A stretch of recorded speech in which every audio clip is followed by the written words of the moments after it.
He asked the question on a candle wick that crosses two lows. That's essentially saying this right here. This, let's just for the sake of knowing, right? Let's call this a low. Let's call this a low. But let's make this low a little bit higher, right? If we broke structure early, it's going up. This candlestick right here, the wick itself crossed both of these lows, right? This low, and he asked the question, is this low considered a break of structure? The answer is no. Why?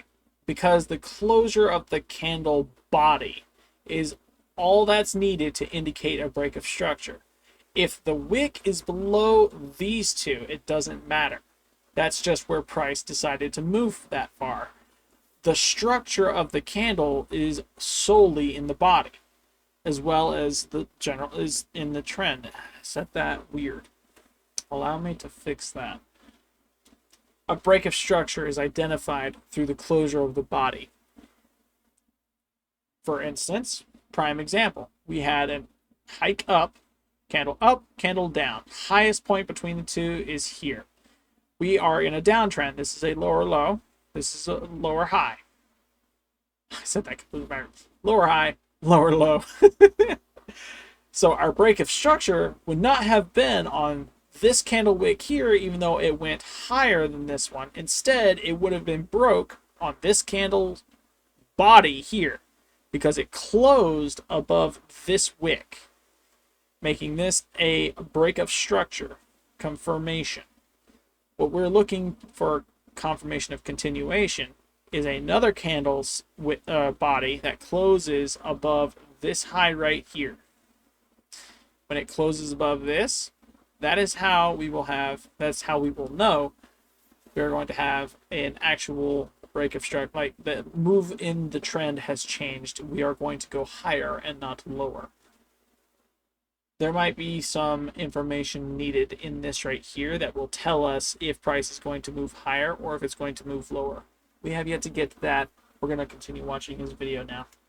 Because I'm feeling confident in my understanding of what a break of structure is, I skipped in the video. We're on to liquidity sweeps. Was that a good idea?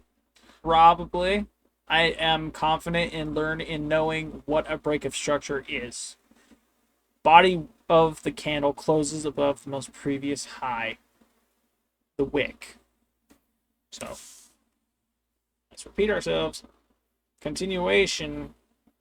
This would not be considered a break of structure of this because we are in a downtrend. This actually makes a lot of sense.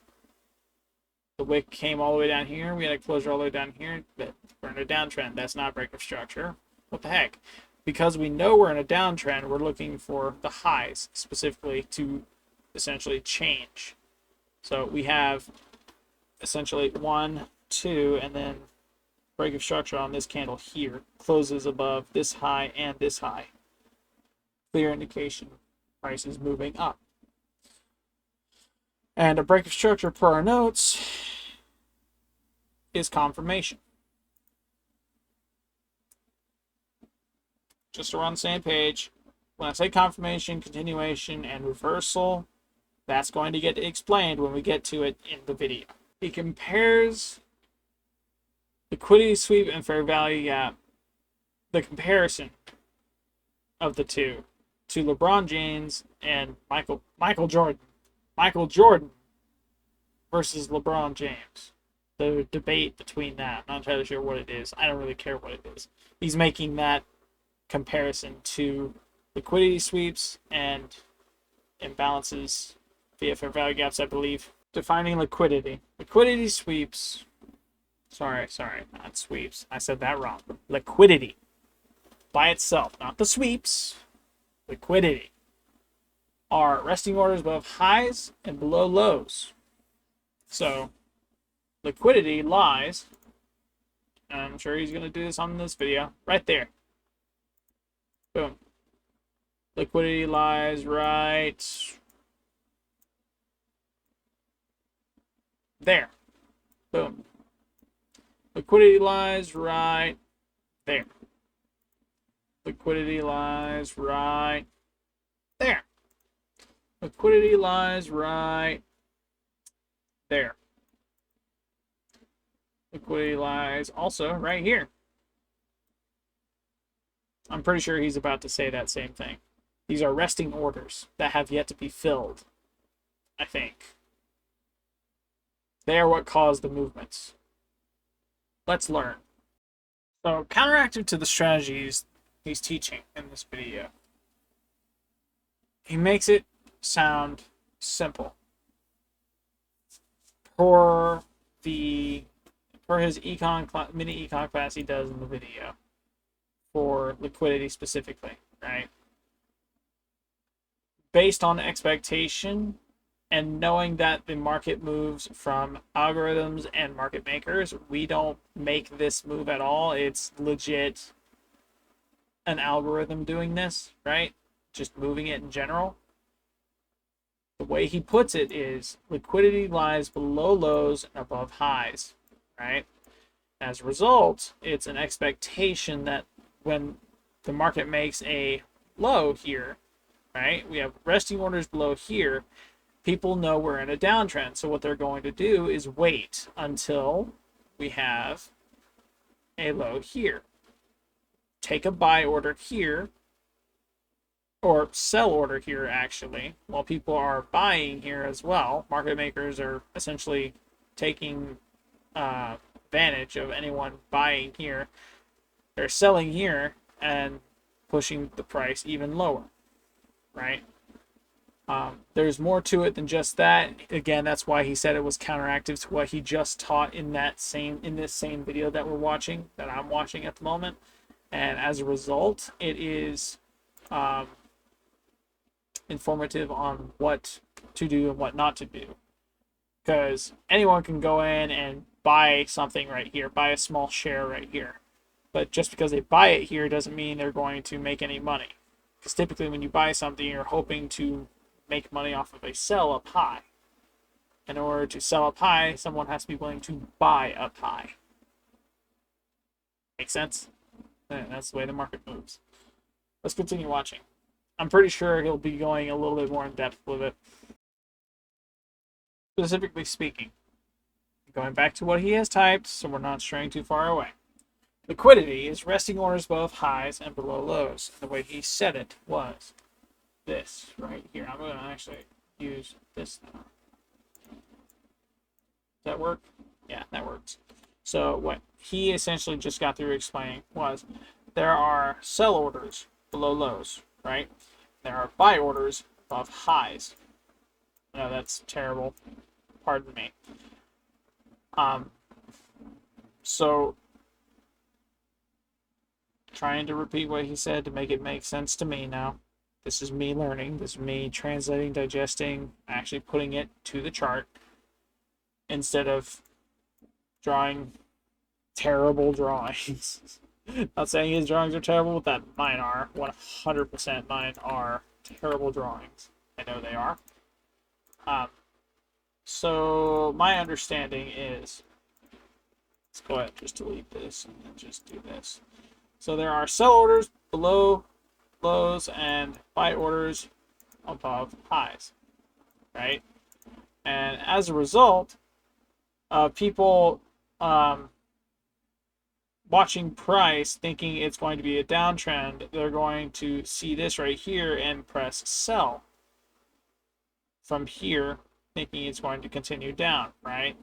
And as a result, they're going to make a lot of money. Or for those who are looking at it thinking it's going to be an uptrend, if this breaks structurally, kind of like what this is doing right now, and if it breaks above this, they will have also made a lot of money. Hey, price went higher, so we're going to press buy. So price is going to continue going higher. But because we're in a downtrend, and the general idea of what I'm looking at right now is that we are in a downtrend, I'm looking for a short position, so I'm going to want to sell in order to, when price gets to where it needs to go. Good. I think that makes sense. There are resting orders below lows and above highs. Resting sell orders below lows, resting buy orders above highs. They're resting because they're waiting for their idea to become a reality. They're resting there, knowing and waiting that price might have come down, might be going down. And if that's the case, they're going to press sell. Or am I saying that backwards?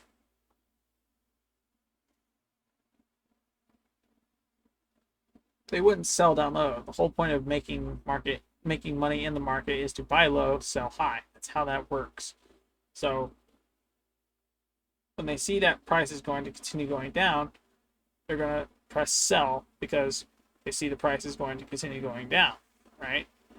They're committing to buying back and then making that money back of a retrace or something else, pushing the price back up. Same gist for buy. They want to enter a long position. So they're essentially hoping that if, again, this was an uptrend and price was continuously going up, they're going to see that there is a lot of money to be had, and so they're going to keep pressing buy right up until price caps out, takes out some highs, and then boom, they have their money. And then when they find a break structure back down to the downside, they can confirm whether or not it is through previous context and then sell, and it boom, just does that. We're going to continue watching the video, so in the event I'm wrong, I can correct myself. I think that's smart. When market makers need orders to be filled, the first place they're going to look to fill those orders are below lows, above highs, because they're resting. They're not there yet. So what they're going to do is move price into a direction that's going to benefit them, right? But not I'm going to stop myself there because I don't know any other context aside from they need orders to fill. When they need orders filled, they're going to look to previous highs and previous lows, move market in the direction they see fit. As I said a second ago, it's not as simple as us knowing, oh, this is a low here. We know price moved down here and we have resting liquidity down here. It's not as simple as press sell as soon as we see this line, this bottom wick closed underneath or crossed on the formation of this candle. It's not that simple. If it were, everybody would be making money because price doesn't just move straight down or straight up. It bounces around, as you see on the chart. So the way he explains it is when market makers want to move price, they're waiting for they will use the resting sell orders to fill their massive amount of buy orders to move price in the opposite direction. Break of structure allows it to move. That is what liquidity is, right? The ability for market makers to manipulate it. Or I'm going to stop because I think that's wrong as well. Liquidity is resting orders below lows and above highs. And market makers can change the movement of the market through when they need to have their orders filled, and they can use the resting orders to fill those orders, move market into another direction. I'm going to keep saying this wrong because this is, again, and he says it himself, this is one of the hardest concepts to learn within the market. Liquidity sweeps. Now I'm going to rewind this. Have him repeat it again to me because liquidity sweeps are when the market manipulates a high or low within the current trend, manipulates the orders from the highs and lows to fill their massive amount of orders to change the direction of the market. I'm going to rewind it and have him repeat that again. Every time a move, he's talking from the position of a downtrend, right? He has resting sell orders under each and every single low in a downtrend. Each time it moves past the previous low, the market has the opportunity to sweep the previous low, right? In current time, it has the opportunity to sweep the previous low, and as a result, move price in the opposite direction. Just so we're on the same page, sell orders are used to fill buy orders. Buy orders are used to fill sell orders. Sell fills buy when needing to change into the uptrend. Buy fills the sell orders in order to change the market into a downtrend. Am I doing good so far?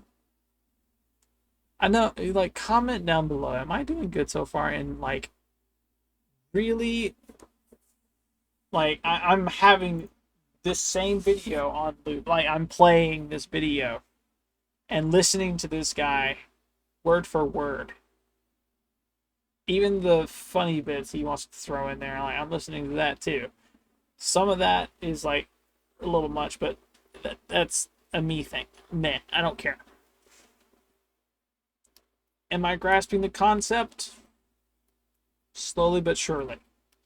Just so we're on the same page, we might be doing the same video again tomorrow. I love the example he gives immediately afterwards about the year 2020. Because it shows a prime example of what the rich people are able to do, the market makers, the algorithm. It honestly shows what they're able to do with their money at any given time, and they're smart for doing it because now they are 10 times richer because of it, right? And he's right when he says it should make everyone mad, and it makes me mad because I had this same opportunity in the year 2020. I could have been doing this in 2020, but I didn't. Because to everyone else around me, personally in my life, it's a big game. It actually makes me mad. It really does. So as he's discussing liquidity sweep, I want to put out on the Notion on the hey what's up hello mode, right? It is about to be pre-market. It is pre-market. That's actually pre-market for New York session. We're on the hourly for both of these charts now. We're just going to look and see exactly what's happening on both right quick while he's doing that. I think we have a bit of S&T divergence. Do we have a little bit of S&T divergence? Does it look like that?